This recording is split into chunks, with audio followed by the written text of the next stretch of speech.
A crise financeira da Celg já deixou há muito tempo os gabinetes da companhia e do governo do estado e é alvo de discussões em todas as rodas, até nos botecos. E não seria diferente aqui na Assembleia Legislativa.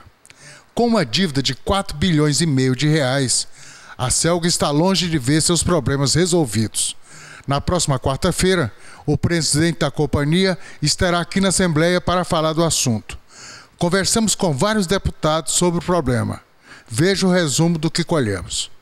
Deputado, preocupa mesmo a situação da Celg? É preocupante. É importante ressaltar o papel do governador Alcides Rodrigues, do secretário de Fazenda Jorcelino Braga, no sentido de fazer todos os esforços e articulações junto ao governo federal para viabilizar um acordo administrativo que venha resolver o problema da Celg. É importante ressaltar que nos últimos 4 anos a Celg ela passou por um período de total dilapidation. Ela foi totalmente corroída, mal administrada. É importante colocar que uma empresa que fecha o seu balanço financeiro com déficit de quase 2 bilhões de reais é muito significativo. E verificando o balanço, verificando o relatório de auditoria encaminhado para a Bolsa de Valores e para o BNDES, nós vamos perceber que 70% dessa dívida são dívida de fluxo de caixa, de curto prazo, de contratos empenhados e não pagos. Ou seja, houve, durante o governo passado, um verdadeiro saque aos cofres da Celg. E isso gerou esse déficit ingovernável. Agora, eu quero dizer que o aspecto político está colocado aí. A Celg ela tornou-se inviável por uma questão eminentemente política, de uma ação irresponsável do governo passado, mas ela é dirigida. Existe um projeto de falência da Celg e da venda da Celg para que uma empresa particular, privada do sistema de energia elétrica, que detém todo o sistema de transmissão do Nordeste goiano, venha comprar a Celg por R$1. Esse era o projeto, esse era o objetivo. O governador Alcides, ao perceber esse projeto em jogo, interferiu imediatamente, procurou o governo federal na pessoa do presidente Lula, que acionou a área econômica, onde o ministro adjunto, o doutor Arno Agostinho, junto com o presidente do BNDES, procurou encontrar as maneiras para solucionar o problema da Celg. Deputado, tem uma conta aí que não fecha. Esse empréstimo ou essa venda de 1,2 bilhão, ela não é nem os 50% do passivo da Celg, que é 4,5 bilhões.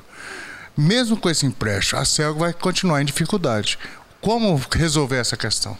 É bom dizer que 1,2 bilhão é apenas a dívida de curto prazo. É a empenhada e não paga.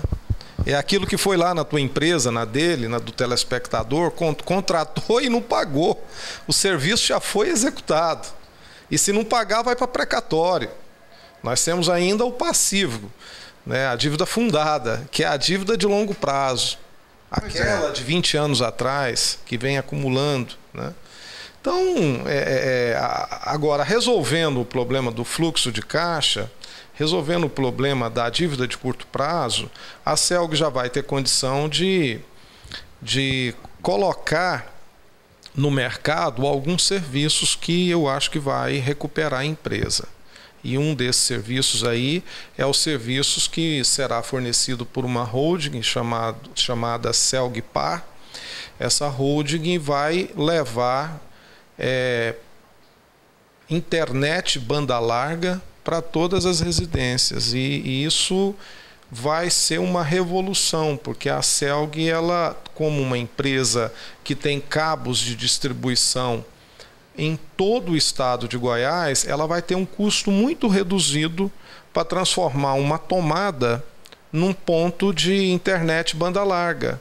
Com isso, o faturamento da holding poderá ser maior do que o de distribuição de energia elétrica, porque a internet banda larga, ela é um serviço direcionado e é um serviço que ainda tem um mercado muito grande. Essa operação BNDES, governo federal, também não está sendo uma questão política? Não nos parece que está esperando uma determinação, uma decisão do governador de se definir politicamente para resolver a questão? A crise da CELG é uma questão política porque houve uma determinação política de falir a empresa. Eu não acredito que alguém pega uma franquia como o McDonald's ou a Lojas Americanas ou um posto de gasolina da Shell e da Texaco e consegue, em curto espaço de tempo, em 2, 3 anos, endividar ele 3 vezes o patrimônio que ele tem. Então, falir a CELG foi uma decisão política para poder privatizá-la depois, levá-la a leilão e vender a R$1. Então houve uma decisão política. Eu não acredito em incompetência, porque a incompetência administrativa ela tem limite, porque a empresa ela tem papéis na Bolsa de Valores de São Paulo, ela tem que dar satisfação ao mercado financeiro, ela tem que dar satisfação ao mercado de acionistas, ela tem que dar satisfação ao Conselho Fiscal. Eu não acredito em incompetência tão grande para falir a empresa em curto espaço de tempo. Ela começa a recuperar com a entrada do Dr. Enio, que foi colocado lá para salvar a empresa.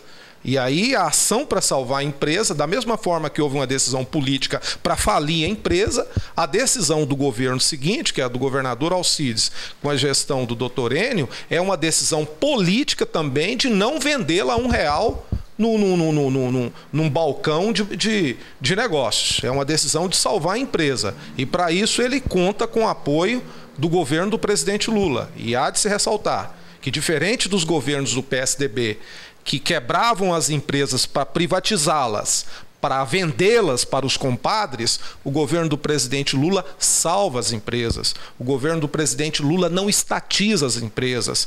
Ele faz questão de manter o instrumento público, o serviço público conduzido pela empresa pública. E a operação política com o BNDES é uma operação nesse sentido, de salvar a empresa e, fundamentalmente, de esclarecer para a sociedade, se é uma decisão política, quem é que faliu a CELG. Isso tem que ser colocado para a população. Parece que a CELG vai ser a menina dos olhos de ouro na campanha de 2010. Qual que é a relação que o senhor vê?